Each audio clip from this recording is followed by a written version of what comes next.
Exercice 7, page 322. Voici la loi de probabilité d'une variable aléatoire grand S. On vous demande de calculer son espérance. Je vous laisse mettre pause, calculer et vérifier ensuite.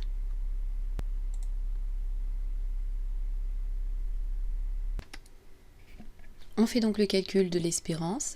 À chaque fois, on prend la valeur prise par la variable aléatoire multipliée par sa probabilité, moins 2013 fois 234 sur 728, plus 0 fois 260 sur 728, plus 2015 fois 234 sur 728. On fait le calcul, on obtient 9 quatorzièmes, c'est environ 0,64. Et si on veut interpréter l'espérance, j'ai supposé qu'il s'agissait de somme d'argent, que la variable aléatoire correspondait à un gain. On aurait alors, si on joue un grand nombre de fois, on peut espérer en moyenne gagner environ 64 centimes par partie. Exercice 30, page 327. On donne ci-dessous la représentation graphique de la loi de probabilité d'une variable aléatoire. On demande de calculer l'espérance et l'écart type. Première remarque, notre variable aléatoire prend comme valeur, si ce sont des gains, on peut imaginer qu'on peut perdre 5 euros, 3 euros, ne rien gagner, gagner 2 euros, 4 euros.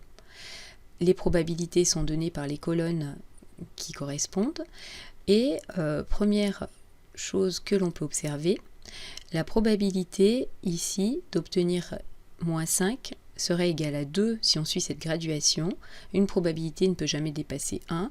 On a donc un petit souci avec la graduation qui est donnée. On barre et on recalcule. Je vous rappelle que la somme des probabilités de toutes les valeurs prises par la variable aléatoire doit être égale à 1. On compte. On a en fait 1, 2, 3, 4, 5, 6, 7, 8, 20 graduations. Donc si on mettait tous les bâtons bout à bout, ça nous ferait 20 graduations qui doit être égale à une probabilité de 1. On en déduit donc qu'une graduation correspond en fait à 0,05. Et que ainsi, on peut compléter ici, on a en fait une probabilité de 0,1, ici de 0,2 et ici de 0,3. Maintenant, je vous laisse déterminer l'espérance et l'écart type.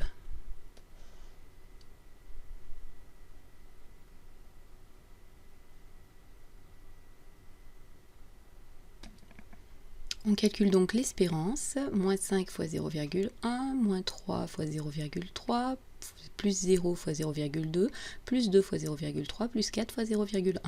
On trouve moins 0,4.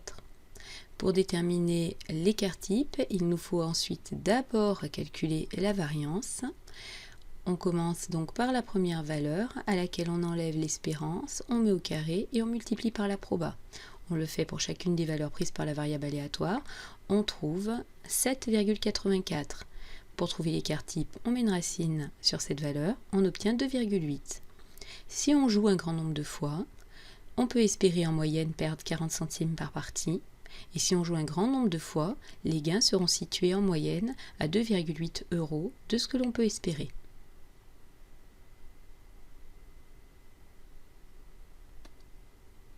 Exercice 6, page 322.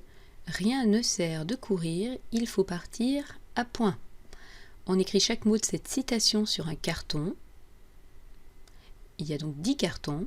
On place tous les cartons dans une urne et on tire au hasard un de ces cartons. À ce jeu, combien de lettres en moyenne peut-on espérer obtenir sur le carton tiré? On nous parle de ce que l'on peut espérer, ça nous fait quand même penser à l'espérance.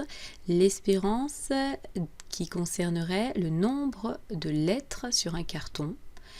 On doit donc utiliser une variable aléatoire qui à chaque carton associe son nombre de lettres. Je vous laisse essayer de modéliser la situation.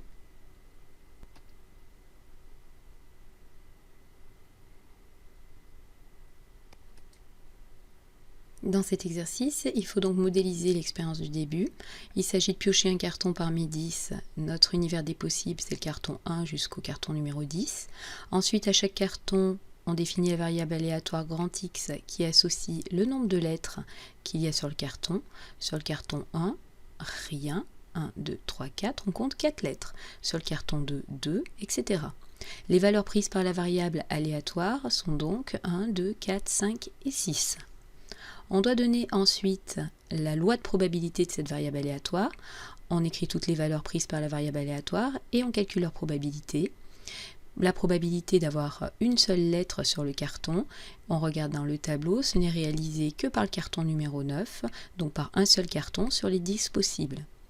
La probabilité d'avoir la variable aléatoire égale à 2, on regarde ici, on voit que c'est réalisé par 3 cartons sur les 10, etc.